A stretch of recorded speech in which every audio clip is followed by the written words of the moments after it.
Sejam muito bem-vindos, meus caros, e esta é uma entrevista de última hora. André Ventura esteve no programa da Júlia Pinheiro, numa entrevista bem conduzida, diga-se de passagem, em que foi questionado sobre os seus objetivos políticos, sobre aquilo que fará, eventualmente, se não ganhar as eleições, se ganhar as eleições das presidenciais. Falou-se sobre vários temas, mas eu acho que houve aqui um momento em que a Júlia Pinheiro, no meu entender, falhou aqui um bocadinho e basicamente diz que o país funciona, estas pessoas não falharam nos últimos 50 anos e, portanto, o país está funcional. André Ventura, também não seja assim com estes governantes.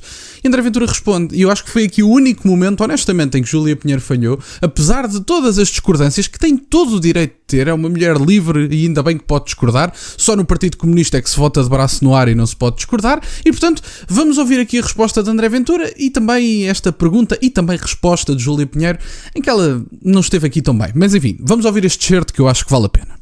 Acho que o Chega, no ponto em que estamos e ao ponto em que chegámos do país, merece uma oportunidade. Porque os outros já tiveram anos e décadas de oportunidade. Falharam. Eu costumo dizer isto... Mas não falharam. Falharam. Não falharam, o país está a funcionar. Júlia, não diga isso. Júlia, temos hoje um país do mais atrasado da Europa. Deixámos-nos passar por países de leste, que há uns anos atrás nem ferrovia tinham. Deixámos hoje ser uma vergonha para os países mais desenvolvidos do mundo. Nós somos um país imperfeito, mas somos um país a funcionar. Mas sabe porque é que precisa ser trabalhado.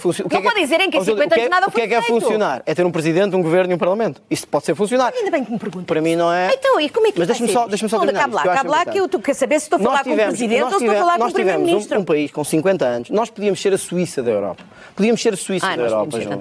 Podíamos, porque temos um país homogéneo. Antes de ouvirmos André Ventura a justificar porque é que nós podíamos ser a Suíça da Europa, eu acho que temos todas as condições para isso, até do ponto de vista da localização geográfica. Os países que têm esta localização geográfica, que têm acesso ao mar, que têm aqui costa, que têm um bom clima, que têm um espaço geográfico lindíssimo, um país com uma história, com um povo coeso, com uma identidade partilhada, eu acho que temos todas as condições para ser prósperos. Agora, tem havido uma má gestão política, de excesso de Estado no país, e a Júlia Pinheiro responde, no meu entender, de um ponto de vista privilegiado que a maior parte dos portugueses não tem.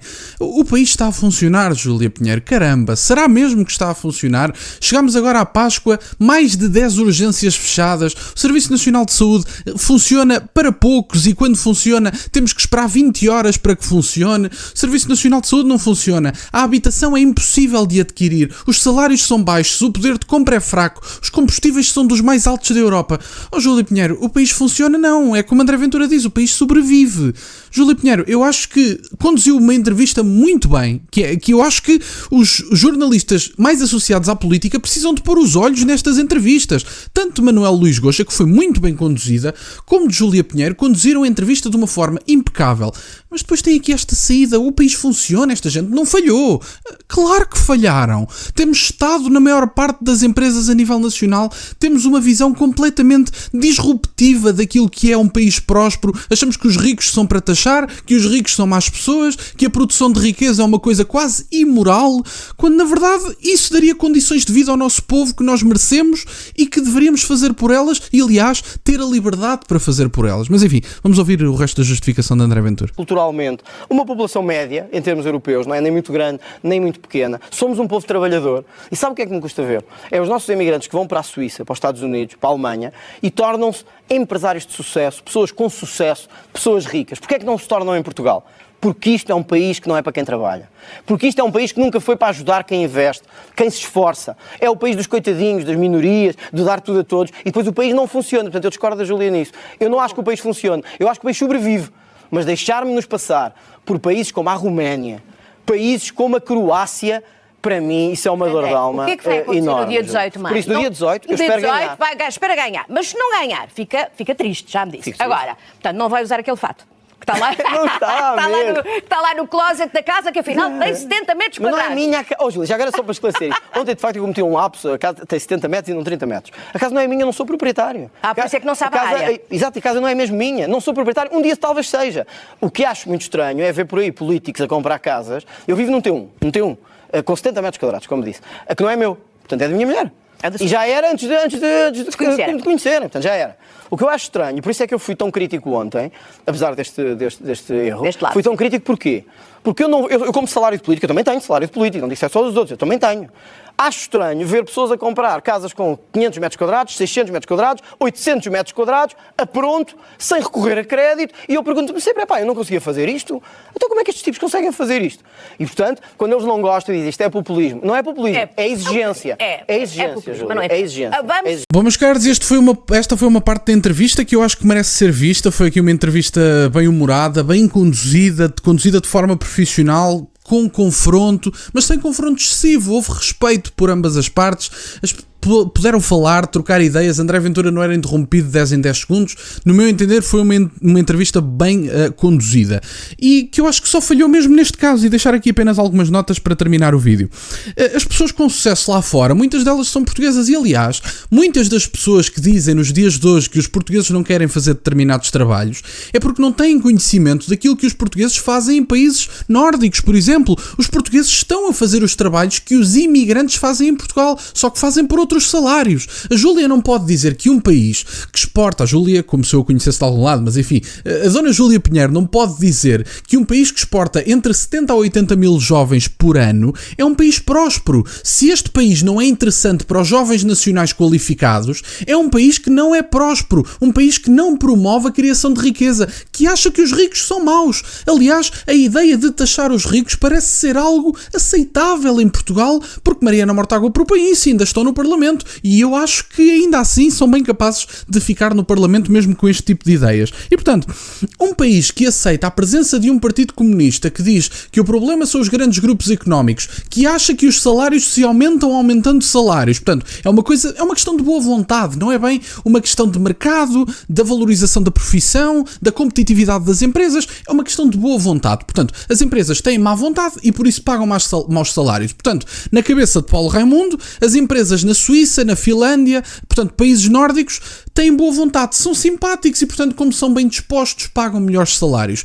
Isto só funciona na cabeça do Paulo Raimundo, da Mariana Mortágua, etc. E, portanto, deste ponto de vista, as pessoas com sucesso, e mesmo as pessoas que não são obrigatoriamente empresários, muito bem-sucedidos, pessoas comuns que trabalham na Uber, que trabalham em restaurantes, que têm salários muito melhores do que o nosso salário médio, diga-se de passagem, a desempenhar esse tipo de funções, são pessoas que tornam o país próspero, porque o país também não vive só de pessoas altamente qualificadas. Nós precisamos de pessoas que trabalham nesses setores. E os portugueses estão a trabalhar nesses setores lá fora. Só que ganham grandes salários. E às vezes depois querem construir uma casa cá para se virem cá reformar. Não é para trabalharem cá. Não é para terem filhos cá. E depois, obviamente, que os problemas da natalidade subsistem, porque o problema da natalidade só pode ser resolvido com a presença de jovens. E os jovens, mais uma vez digo, são exportados na proporção de um país que está em guerra, de Portugal, percentualmente falando. E, portanto, nós não estamos em guerra e exportamos jovens como se tivéssemos. E, portanto, os jovens deveriam estar, efetivamente, a produzir em Portugal, a ter filhos, com a possibilidade de ter uma casa. E o que nós temos são vários problemas, que são problemas que não são aceitáveis num país dito ocidental e dito civilizado. Não há um serviço público que funcione de forma plena em Portugal. Há uma exportação massiva de jovens, há uma invasão massiva de imigrantes. Há um crescimento inacreditável da criminalidade em Portugal. Falo, por exemplo, das violações, que são o maior valor da última década, e segundo sei, os homicídios também. Corrijam-me se eu estiver enganado, e não tem problema nenhum, se eu estiver enganado, estou enganado, não há problema, mas acho que tanto os homicídios como as violações, há cada vez mais a possibilidade de se criarem no-go zones na Europa e muitas vezes temos aqui um campo, um espaço de mão de obra semi-escrava que causa um dumping salarial e que afasta esses mesmos jovens e que os tira do país e que os obriga a ir ser prósperos noutros países. E, portanto, quando a Júlia Pinheiro diz, e eu acho que foi a única falha que ela teve aqui, o país funciona, o país sobrevive. André Ventura faz aqui um bom ponto. O país mantém-se, o país aguenta-se, vai estando, é como diziam os portugueses, vamos andando, não é? Portanto, isto é o símbolo do país. O país não é próspero, não progride, temos uma estagnação económica, serviços públicos que não funcionam e há muita coisa a mudar. Portanto, dizer que o país funciona, talvez funcione para uma classe um bocadinho mais elevada, para uma elite política também, não só económica, mas uma elite política, porque em Portugal não compensa ser uma pessoa trabalhadora de classe média ou até de classe média baixa. Não compensa. Somos muito taxados, os salários são baixos e precisamos de desasfixiar as empresas e de ter mais empresas em Portugal para termos um país mais próspero. próspero. Mas enfim, do modo geral, e agora fazendo o elogio que eu acho que é merecido, um bom momento televisivo, uma entrevista bem conduzida. Júlia Pinheiro, Manuel Luís Goxa estiveram ambos de parabéns nesta condução de uma entrevista, de forma respeitosa, diria, apesar de claramente Júlia Pinheiro mostrava aqui discordâncias claras com André Ventura e não as escondeu. Isso não tem problema nenhum, uma confrontação de ideias saudável. André Ventura pôde falar e apesar deste momento, eu acho que Júlia Pinheiro está de parabéns e que conduziu aqui uma boa entrevista, como já tinha feito, aliás, com outros líderes políticos. E, portanto, era isto que eu tinha para partilhar, meus caros. Quero-vos agradecer imenso por estarem desse lado. Peço-vos só o gosto neste vídeo e que subscrevam o canal. Tem as minhas redes sociais e o MBA na descrição, para o caso de quererem fazer alguma doação. E nunca se esqueçam, meus caros, questionem tudo. Até à próxima.